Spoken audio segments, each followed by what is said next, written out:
വാഴൂർ സോമൻ എംഎൽഎയുടെ അനുസ്മരണം സംഘടിപ്പിച്ചു. മനുഷ്യാവകാശ സാമൂഹ്യനീതി ഫോറം സംസ്ഥാന കമ്മിറ്റിയുടെ നേതൃത്വത്തിൽ കരുനാഗപ്പള്ളിയിലാണ് അനുസ്മരണം നടത്തിയത്. മനുഷ്യാവകാശ സാമൂഹ്യ നീതി ഫോറത്തിന്റെ നേതൃത്വത്തിലാണ് പീരുമേട് എംഎൽഎ വാഴൂർ സോമന്റെ അനുസ്മരണം സംഘടിപ്പിച്ചത്. കരുനാഗപ്പള്ളിയിലാണ് അനുസ്മരണ പരിപാടികൾ നടത്തിയത്. അനുസ്മരണ സമ്മേളനത്തിൽ നീതി ഫോറം സംസ്ഥാന chairman advocate K P Muhammad, Thazhava Sathyan, Meharkhan Chennallur, P Anil Padikkal, Chittumoola Nasar, Janayugom P S Suresh, Saleem Ambithara, M C Vijayakumar, Munambath Shihab, Ayyanikkal Majeed, M C Vijayakumar, Muhammad, Babi Sujayan എന്നിവർ പങ്കെടുത്തു.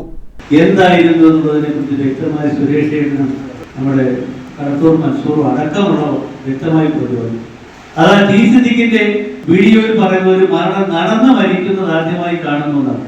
അതായത് അദ്ദേഹം പറഞ്ഞ ആദ്യം ഞാൻ ഒന്നുകൂടെ എടുത്ത് പറയുന്നു, അദ്ദേഹം ഒരു കറതീർന്ന കമ്മ്യൂണിസ്റ്റ് ആയിരുന്നു, ഏറ്റവും വലിയ മനുഷ്യ സ്നേഹിയായിരുന്നു.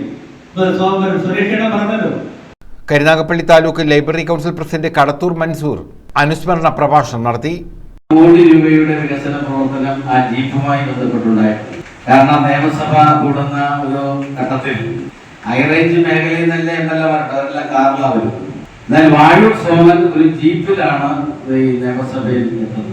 ആ സമയത്ത് സ്പീക്കർ ആദ്യം ചോദിച്ചു, പിന്നെ പൊതുമരാമത്ത് എന്താണ് ഈ എത്ര കിലോമീറ്റർ ഉണ്ട്, ഈ ജീപ്പിനകത്ത് എങ്ങനെ സഞ്ചരിക്കും? അപ്പൊ തന്റെ കാലിന്റെ പ്രശ്നം കൊണ്ട് അദ്ദേഹത്തിന് കുറച്ചുകൂടെ ഫ്ലെക്സിബിൾ ആയിട്ടുള്ളത് ഈ ജീപ്പാണ്.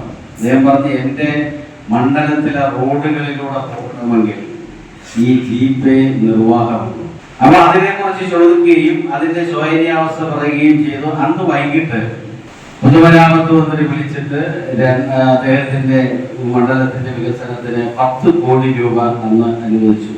അത് ഇപ്പോ കിഴക്കൻ മേഖലയിൽ പോകുന്നവർക്കറിയാം, ഈ പീരുമേട് ഭാഗങ്ങളിൽ പോകുന്നവർക്കറിയാം, ഇടുങ്ങിയ ചില വളവുകൾ ഉണ്ടായിരുന്നു റോഡുകൾ. അതെല്ലാം നൂത്ത് കുറച്ചും കൂടെ ഒരു 3-4 വണ്ടിക്കെങ്കിലും പോകാൻ കഴിയുന്ന തരത്തിലേക്ക് ആ വളവുകളൊക്കെ നൂത്തുക.